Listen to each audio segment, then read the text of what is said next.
We begin the Gemara today, actually the Mishnah, the beginning of Daf Ches Amud Aleph.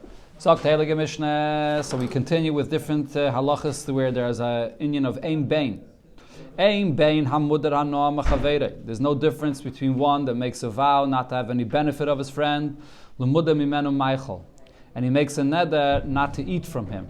The only difference is, now so obviously if you're saying you're not going to have any benefit from him, that should be much more inclusive than not eating. But nevertheless, the only difference between these two nedarim are el idrisa seregel, walking through his property. So if you made a neder not to have hanoah, so then you can't walk through his property.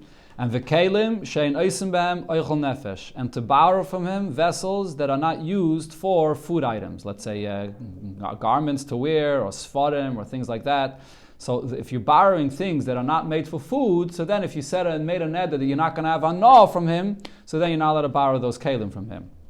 Rashi points out that the Gemara in the Nedarim, it says that's only if we're talking about kelim that people don't usually rent, people don't pay for them. But if this is kelim that people usually pay for them and he's giving it to you for free, so then even if the neder was only not to have hanoah from him for food purposes, you also wouldn't be allowed to take these kelim. And the reason is because the money that you have is going to be used to buy food. So he's saving you money that now you can buy yourself food. So over here we're talking about such a situation where these are kelim that are not at all ever rented. People just borrow them. But when it comes to kelim that are used for food purposes, dishes, cutlery, or whatever it is, so whether your neder is not to have hanoah from him, whether your neder is not to eat from him, they're both the same. Then it said in the Mishnah, drisa seregel, that you shouldn't walk through his property if you made a neder not to have hanoah. So frekte Gemara, but this is something that people are not particular about. You take a shortcut through someone's property, and it's a place that people go there. Many people walk through this place, and people are not particular about this. So why is it considered to be that you're having hanoah from him? You're not having hanoah from him. So the Gemara says this is actually a machlokes. Amar Rava, Hamani Rabbi Eliezer. Our Mishnah follows the opinion of Rabbi Eliezer, the Omar, and he said, Vitur, something that people anyways look past. In other words, people don't even care about this. Vitur means when someone's mevater. He doesn't really care about this, but it doesn't matter. Aser b'mudar hanoah. It's still going to be forbidden for you if you have made a neder not to have hanoah from your friend. Not only something that your friend is particular about, even something that he's not and he doesn't care less, but nevertheless, it's still part of it's something which is aser b'hanoah. This is a machlekes, this is the opinion of Rabbi Eliezer, the Chachamim disagree with him, so our Mishnah is following the opinion of Rabbi Eliezer.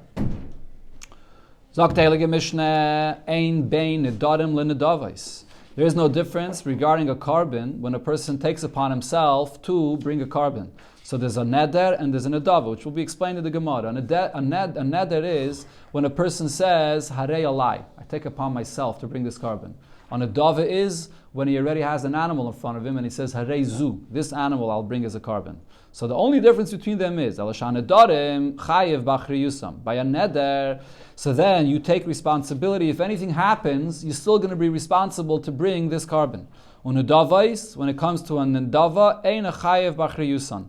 You're not obligated, and you have no responsibility if this animal gets lost. We're finishing the second Mishnah on Daf Ches. So that's the only difference between them. So the Gemara, how about when it comes to the lav of Baal Ta'achar? Baal Ta'achar is once you make a neder or a nedava to bring a carbon, so then there's a certain period of time that you have to bring that. There's an argument about this, whether it's 1 Yom Tov, 2 Yom, let's say 3 Yomim Tovim. After 3 Yomim Tovim pass, so then you're over on the lav of Baal Ta'achar. So this lav of Baal Ta'achar applies equally to whether you said it as a neder or whether you said it as a nedava. So Rashi says here, the chiddush is in the pasuk, when it says this lav of Baal Ta'achar, it only spells out explicitly a neder. It doesn't talk about nedava. But there's a gzeira shava, the Gemara learns out in Masechta Rosh Hashanah, that it applies to a nedava as well. Now the Gemara brings the source of this concept. What is the difference between a neder or a nedava? So we learned in the Mishnah, it says, Ezeo neder, what is a neder? Ha'ima arei olai. He says, I take upon myself oila to bring a carbon oila. Ezui nedava, what is a donation, a nedava? Ha'ima arei zu oila. He says regarding a specific animal, this will be an oila. So what's the difference between them? Nedarim, if you take a neder upon yourself, so then meisu and nignevoy avdu. If it died, it got stolen or got lost, chayev b'chri yusan. You have to take responsibility to replace it. But if it's a donation, so then Mesu ay nignavu, if it died, it got stolen, or it got lost, so then you didn't take responsibility. You said, this animal I'll bring, so if this one got lost, so you don't have to bring any other.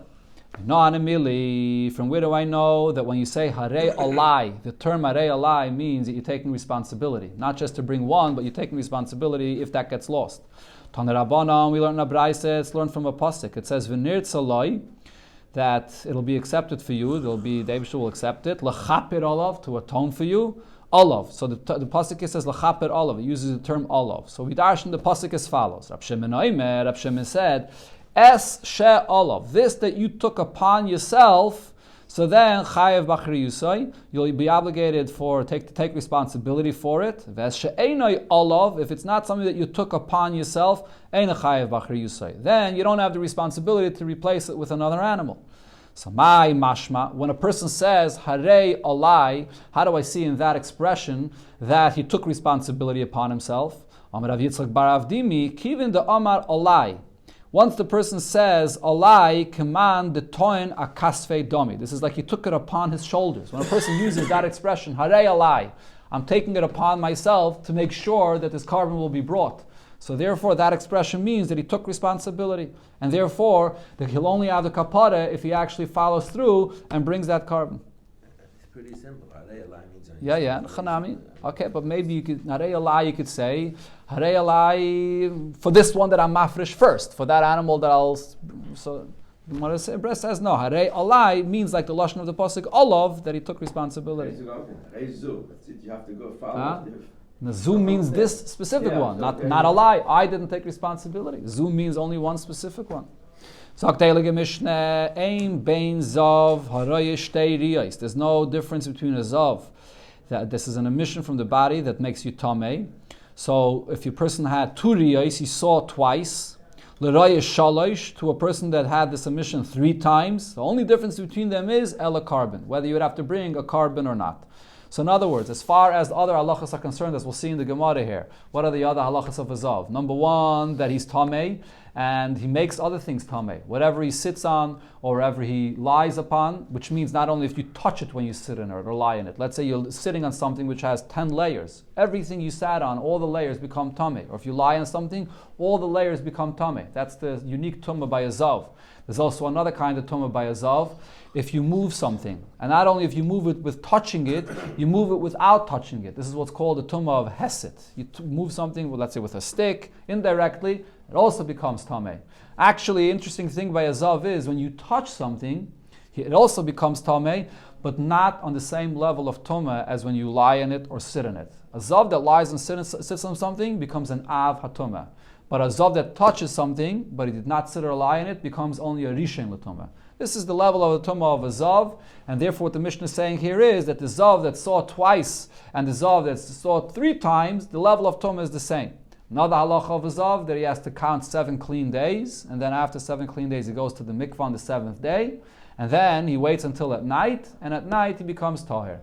Okay, that's by a zav of shtei riyos. But by a zav of 3 riyos, the same thing. He waits 7 days and goes to the mikvah on the 7th day. But in addition, he also has to bring a carbon. So the Mishnah here is saying the only difference between the zav of 2 riyos and the zav of 3 riyos is that carbon. Otherwise, they have the same halacha. When it comes to the tumah, by sitting on something, by lying on something, and the halacha of counting 7 clean days, zev is shavan. So both the zav of 2 riyos and the zav of 3 riyos are the same. So from where do I know this? How do I know that regarding tumah they are the same, and that regarding a carbon they're not the same?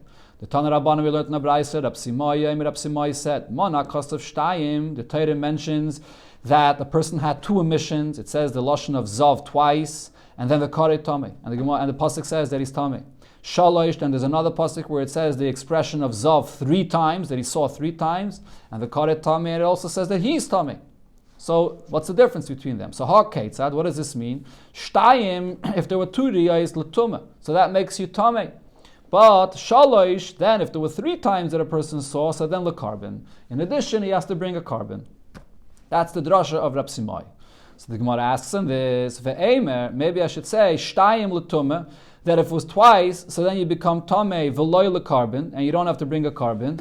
And maybe shalosh l'karbon v'loy l'tumah. And maybe if you saw 3 times, you would only have to bring a carbon and not be tamei.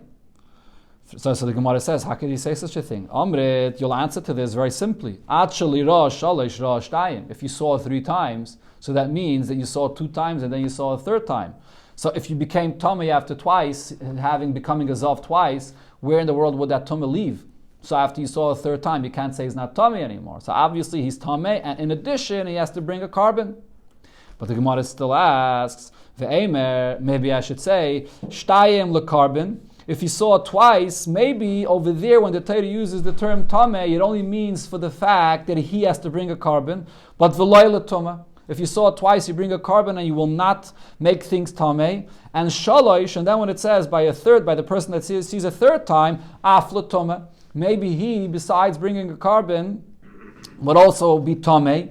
So the Gemara says, no, lo yisal kedaitach. You can't say this. And here brings another braisa that brings a source for this difference between the zav of 2 riyos and the zav of 3 riyos. So the braisa says, the Tanya, regarding the carbon, it says as follows in the pasuk,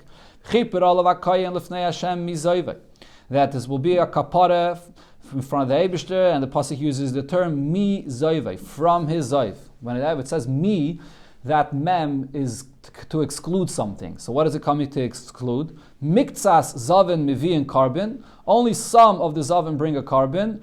Or miktsas zavin ein miviin carbon. And there's a zav that does not bring a carbon. Not every single zav has to bring a carbon. So what do we learn from this? Ha ketzat ra shalosh mevi. If you saw 3 times, then you bring a carbon. Shtayim ein mevi. If you saw 2 times, then you don't bring a carbon. So here in this pasuk, you see this distinction, that the distinction is regarding the carbon. The distinction is not regarding the tumah. In fact, the Gemara, okay, but maybe it should be the other way around. Maybe I should say, el ra beis. Maybe if you saw twice, so then you bring a carbon. Ra shalosh ein maybe, but if you saw 3 times, maybe you don't bring a carbon. So even if the difference is regarding the carbon, but maybe the difference is the other way around. So the Gemara again gives this obvious answer. Amrit, you'll say, achalei ra shalish ra shtayim. If you saw 3 times, so you saw first 2 times. So you already became chayiv in a carbon for 2 times. You can't say that for 3 times, you're going to be potted in the carbon. Okay, so therefore this is the conclusion. We have a source over here that if you saw 2 times, you become tamei, but you don't bring a carbon. If you see 3 times, you're tamei just like 2 times, but the addition over here is that you have to bring a carbon. But now the Gemara explains, we need the pasuk that Rab Simai brought in the beginning, the fact that the Torah says twice tamei. It says tamei regarding 2 times, and it says tamei regarding 3 times. And also, v'itzterich mi zayvai. And we need this pasuk of mi zayvai, which comes to say that not everybody brings a carbon. Why? The imid Rab Simai, if I would have only had the twice, then it says tamei. It says tamei. Rab Simai, the first brayse, it said tamei for someone that saw twice, and it says tamei for someone that saw 3 times. So why do I need both of those psukim? Because if it was only Rab Simai, hava miniki kushyan. Maybe I would have thought, like our question, that the difference between them should be regarding the tumah. Who says the difference between them is regarding the carbon? Maybe the difference between them is regarding the tumah, like the Gemara suggested before. So that's So therefore, we have to have the second brayse here that brings the pasuk of mi zayvai, kamash malan mi zayvai, and vi mi zayvai. On the other hand, if I would only have this pasuk of mi zayvai, telling me that not every zav brings a carbon. The one that brought that sees 3 times bring a carbon, and the one that saw twice does not bring a carbon. If I would only have this pasuk, lo yadaina kameriis, I wouldn't know exactly how many times you see this emission when you have to bring a carbon. So kamash malon that Rab Simai. That's why we bring the pasuk that Rab Simai brought. What are the psukim that he brought? It says clearly in the Torah, twice zav, so then you become tamei, but you don't bring a carbon. 3 times, then you bring a carbon. So by his drasha, you see the number of the re'iyos to know when you do or don't have to bring a carbon. Okay, so now the Gemara says we had here this drasha of mi zayvai regarding the carbon. What did it teach us? Not always do you have to bring a carbon. So the Gemara says, "V'hashta d'amrit mizayvei l'drashe." Now that you're saying that this expression of mizayvei is a drashe, so I'll bring you another pasuk where it also uses the term mizayvei, and let's try to figure out what's the drashe there. What does it say? V'chiyiter azav mizayvei. When the zav becomes clean from his zayv. The pasuk there continues. You have it on the side of this Gemara here. V'chiyiter azav mizayvei v'safar lo yeshivas yamim. He counts 3 days. Okay, so what do we do? My darsh is bait. What are you going to darshan from this word mizayvai? So the Gemara says, and we darshan from this like what it said in the following brayse, and this brayse is actually going to darshan a few of the words of the pasuk, and it's going to come also to the drasha of mizayvai. So first the brayse darshans v'chiyitar hazav. What do I learn out from the fact that it says v'chiyitar hazav? That pasuk it says that when he becomes clean, so then what does he do? He goes to the mikveh. And the end of the pasuk that is, over there is, v'rochatz b'sarei b'mayim chayim v'tor, that he goes to the mikveh. So what do I learn out from the beginning of the pasuk, where it says, v'chiyitar azav, l'kishayivsak mizayvai. Only when he stops the zayv, so then what does he do when the flow that he saw stops? He immediately starts counting 7 days, and then he goes to the mikveh. In other words, what's the Gemara being mechadash here? So Rashi explains, you would have thought maybe to say that when the flow stops, so he has to go to the mikveh first, and then after he goes to the mikveh, then he starts counting 7 days, and then afterwards he has to go to the mikveh a second time. Maybe that's what I would have thought. He first has to become clean by going to the mikveh in order to be able to count clean days. So the pasuk says, no, v'chiyitar azav mizayvei. As soon as he stops the flow, he doesn't have to go to the mikveh. Immediately, v'safar l'shivas yamim, he counts the 7 days without going to the mikveh first. That's the first drasha in this pasuk. And then, when it says in the pasuk mizayvei, what do I learn from this word mizayvei?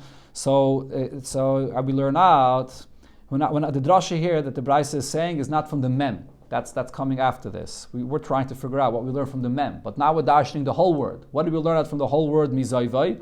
V'loi mizayvai v'nigai. Not from you don't have to wait until you're totally clean from the flow of the zav and from your nega as well. What is this referring to? What happens with a person that's two things happen to him. He's a zav and he has a nega and he's a mitzayra. So what's the halach of a mitzayra? A mitzayra is also tamei. But the thing is, there's a difference between the level of tumah of a zav and the tumah of a mitzayra. What I mentioned before, b'negei to zav, the Gemara said regarding mishkav and maishav, that a zav, if he sits in something or lies in something, even if he didn't touch it, he makes it tamei. That's a unique tumah that's only by a zav, not by a mitzayra. Okay, so now what happens if a person is a zav and a mitzayra? So he's tamei for two reasons. So you might think that he has to wait until he's not going to be a mitzayra anymore, until he is going to have to, by mitzayra, similar to a zav, the halacha by mitzayra is that as soon as he's healed from his nega, he goes to the mikveh. And he can come back into the machna.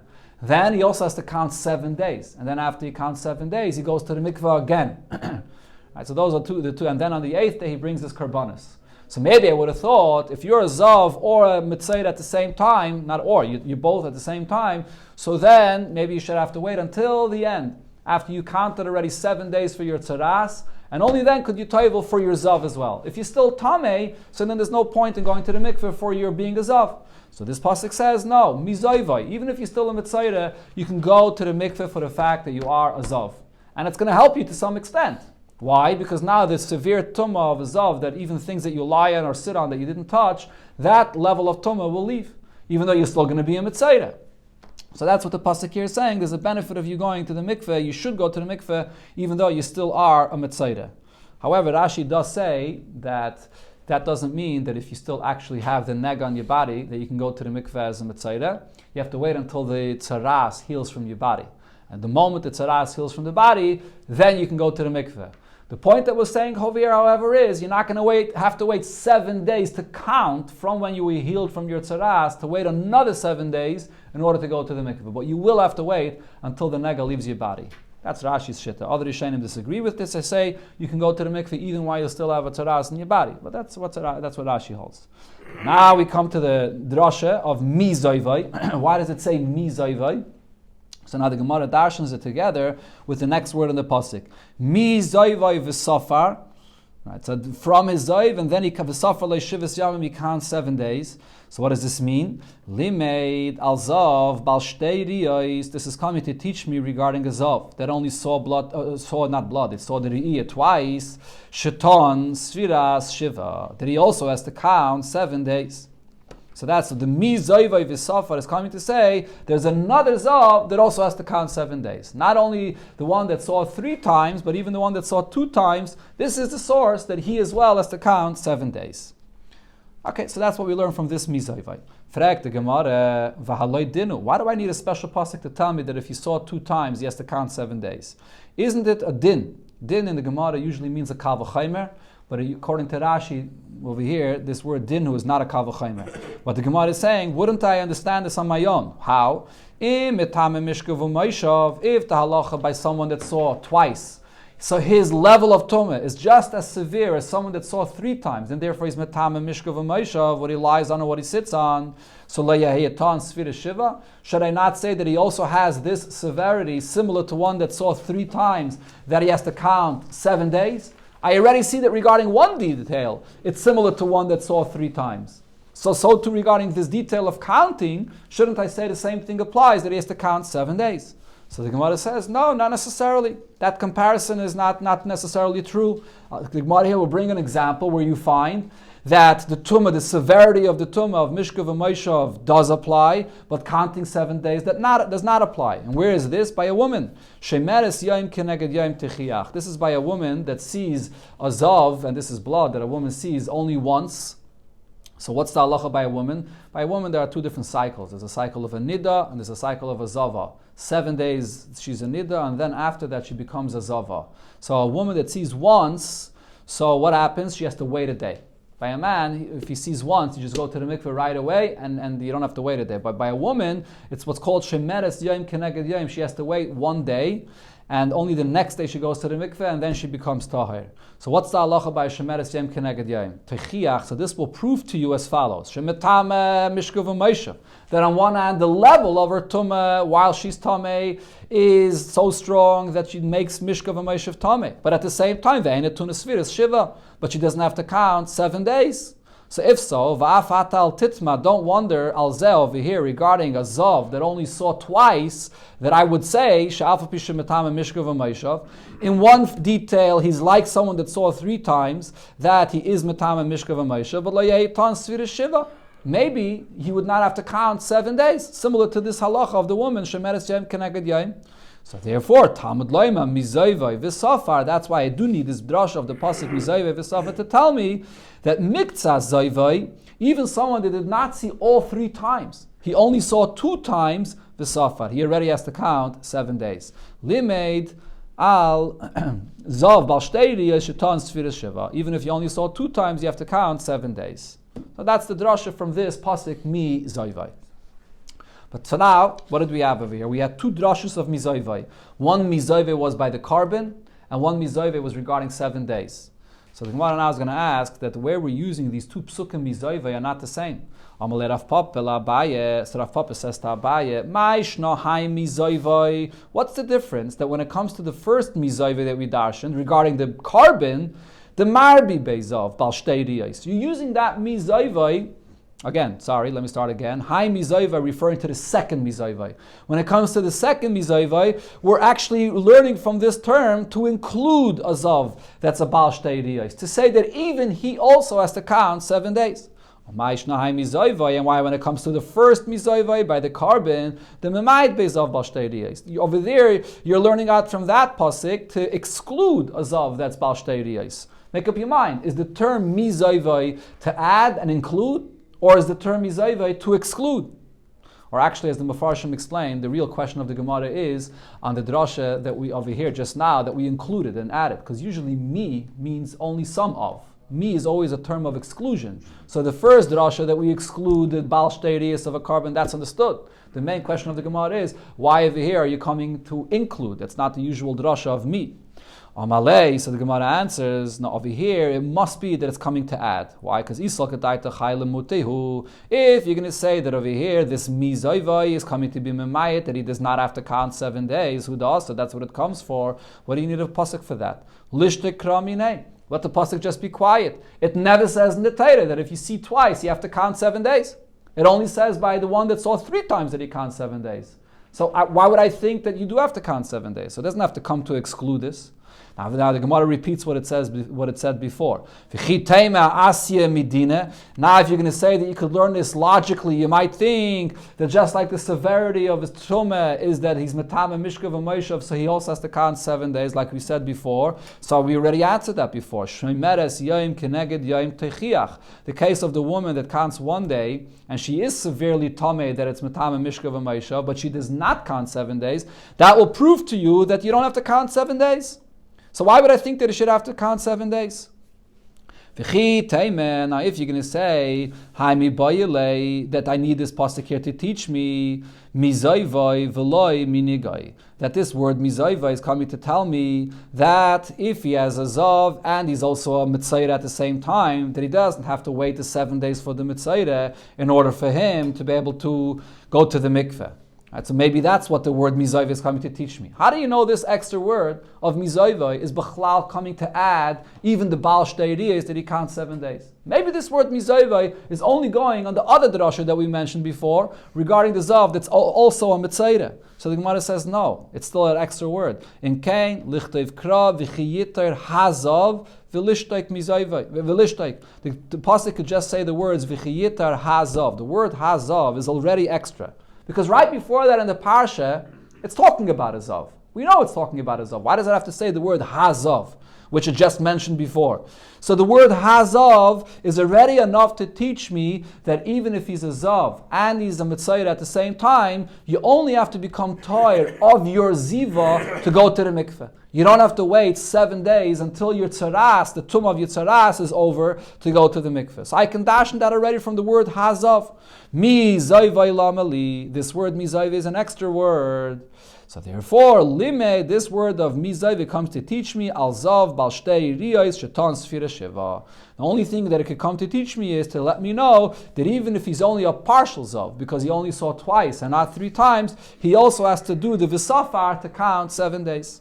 So this is a unique drasha. Usually mizayve is an exclusion, but over here the mizayve is actually coming to be marbe. Another aim bain. Aim bain mitzayre musgar mitzayre muchlat. There's no difference between a mitzayre that the kohen inspected his mum and he can't determine if he's tummy or not. So what do? You lock him up in a room for a week to see what's going to happen to this nega. So that's the musgar. The mitzayre muchlat, the mitzayre that was already confirmed that he's tamei. So there's no difference between the two. Ela fria u prima. The only difference is whether he has to tear his clothing or he has to let his hair grow long. But so the mitzayre that's locked up does not have to tear his clothing and let his hair grow long. But the mitzayre that's totally tamei does.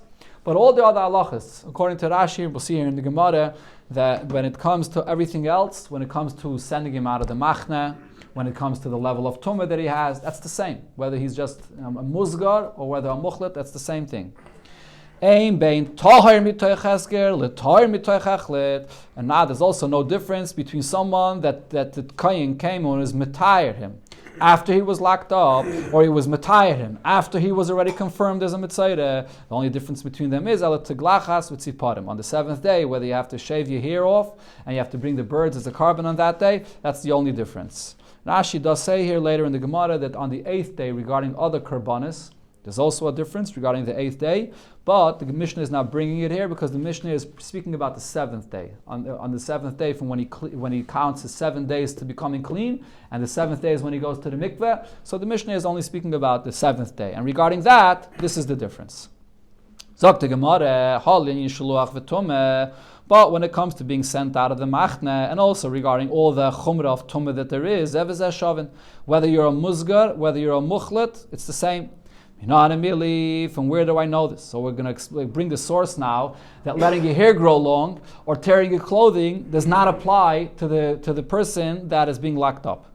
The Tanit Rav Shmuel by Yitzchak Kamei de Ravone. So he learned in front of Ravone. It says in the pasuk, "V'tiarei hakohen mispachasi." So this is a person that was locked up for 7 days. Then the kohen sees that this nega that he had didn't grow, it didn't show any signs of tumah. So mispachasi is just like a stain on the body, and he's not tahir. He's not tummy, that is. So the term that the pasuk uses is v'tiyarai hakayin and v'chibis begadav, and then it says that he has to wash his clothing, and then the pasuk concludes v'taher. So this is the key word over here, v'taher, and he is clean. Now, so Rashi says the diak in this pasuk is, what does the word v'taher mean? V'taher means he is clean. It doesn't say v'yitar, that he becomes clean, using a future tense that says v'taher, he is clean. V'taher could also be referring to that he is, because already in the past he was clean and therefore he is. So the question is, why does it use the term he is clean? Wasn't he locked up for 7 days? And for those 7 days he's tamei and he's sent out of the machna. So what does it mean v'taher, that he is clean? So what this means is taher mipriya o prima demei kara. That means that even all this time that he was locked up, he did not have to tear his clothing or let his hair grow long. So here I see that regarding these two details, he was always tahir. That's the source. So now the Gemara is going to ask on this. We see in others, the Gemara is going to refute this source, because we see in other places where it uses the term tahir, and it does not mean from before, that he was already tahir before.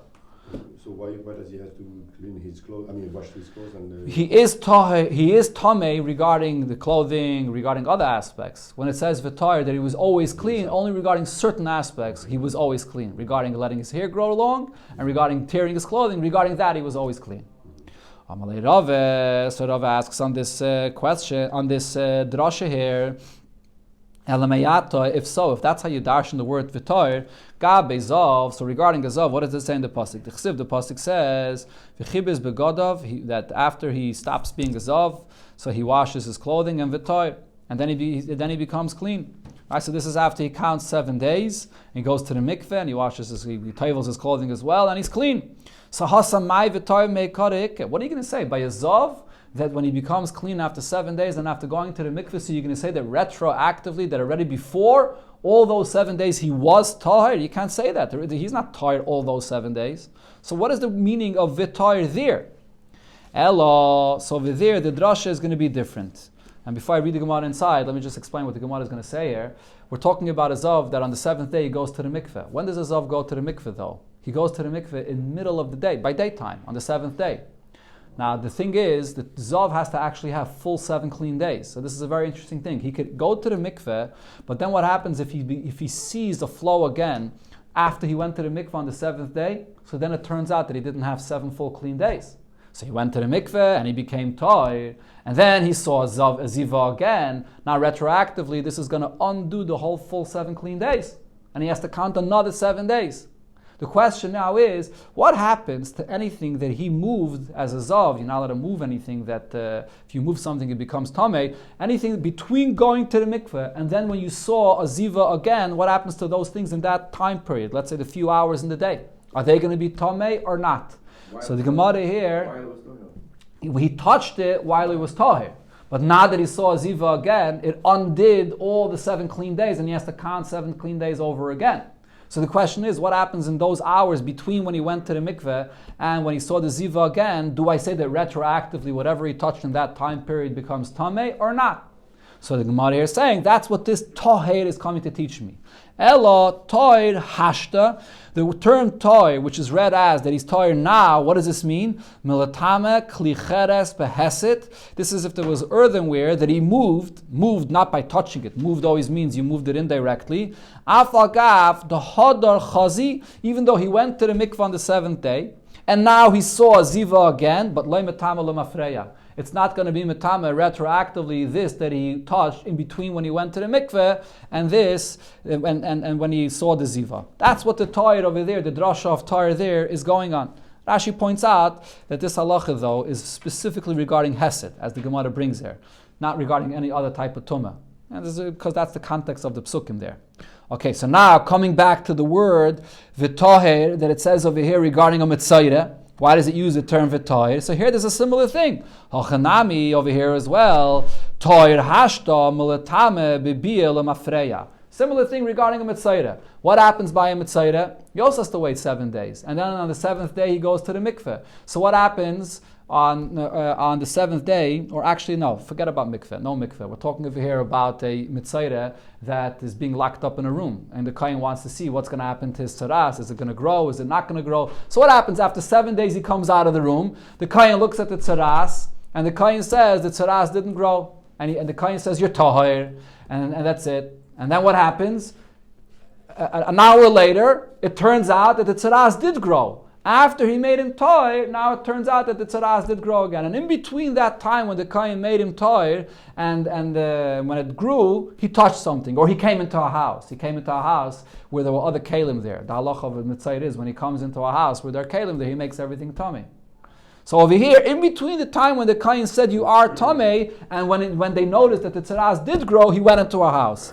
So toy hashtem and tamei b'bil mafreya. Regarding that time period after the kohen made you tahir and it grew again, and it did grow, then that time period it's going to be tahir. That's what the drasha of tahir is going on.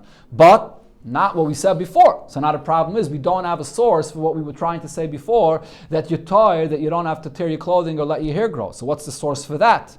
So Elomar Rava brings a different source. Mehacha, from this pasuk, Vatzerua asher boy hanega, person that has a nega. So it says this term asher boy hanega. So what does this mean? And regarding over there, in that pasuk it says that he has to let his hair grow long and he has to tear his clothing. So what do we learn from here? Only someone that the fact that he's a mitzayre is all dependent on the tzaras being there in his body. Meaning, as long as the tzaras is there, he's tameh. When the tzaras will leave, he's not tameh anymore. Yotzazeh, so this excludes a person that's a musgar that's locked in the room for a week. Shein tzarat tluya begufay ela biyamim. Even if the tzaras leaves his body, he still has to wait a week. A person that's locked in the room, it's dependent on the days of the week. So over here, it's not boy. He has to wait these days. A person that has to wait these days will not have to do priya prima. He doesn't have to let his hair grow long or tear his clothing. Amalei Abaye, so Abaye said, if that's Yidrasha, Ela Meyata, so how about this pasuk where it says, Kol Yemei Asha Nega Boy Yitma, that as long as you have the nega in him, you become tamei. So are you going to darshan here the word boy the same way? Misha tzaratai tluya begufay, only a mitzayre that's already confirmed, and therefore all it depends on is if the tzaras is still in his body or not. Hu the ta'an shiluach, he has to be sent out of the machne. V'she'ein tzaratai tluya begufay, but if it's not just dependent if it's still present on his body or not, but it's also dependent on the days of the week that he has to be locked up. Ein ta'an shiluach. He does not have to be sent out of the machna, but that's not true. If you're going to say this is true, but vakatani in the Mishnah we learned, there's no difference if you're a musgar or you're a muchlet. El priya prima. The only difference is whether you have to tear your clothing or let your hair grow long. But when it comes to sending you out of the machna or to tuma, or to make things tameh if you come into that place, they're both the same. So, but over here, boy seems to be saying that you should make a distinction also regarding being sent out of the machna. Amalei, so he answered him, yeah, but in this pasuk it says, kol yemei. It says kol. L'rabis mitzayre musgar l'shiluach. This comes to say, kol is saying that even a mitzayre that's musgar, that's locked up in the room, also has to be sent out of the machna. Okay, so the Gemara, ihachi. Now some take out the word ihachi, the Bach here takes out the word Yachi because the next piece of Gemara does not seem to be a follow-up to the previous piece. The Gemara will now bring the source for the fact that when they become tahir, the one that was locked up in the room does not have to shave his hair and does not have to bring the tziparim. Tiglachas v'tziparim my time aloi. The one that was locked up, why does he not have to shave his hair or bring the tziparim? Diktani, it said in the Mishnah, Ein ben tar mitoy cheskel tar mitoy chechlet ela tiglachas v'tziparim. That's the only difference between them. So what's the source for this? Amar Abaya Makra, the pasuk says v'yotza kaina mechutz lamachne and v'hine nirpa nega tzaras. He sees that his nega was healed, and then the pasuk there continues that he has to come in and shave his hair and bring the birds. So what do we learn from here? Only someone that as soon as the nega is healed, he can come in. Yotzazeh, which excludes the person that's a musger, it's not only dependent on the fact that he was healed, it's also dependent on the week. You have to wait 7 days. So if you have to wait 7 days, he is excluded from this drasha, and he does not have to bring the birds or shave his hair.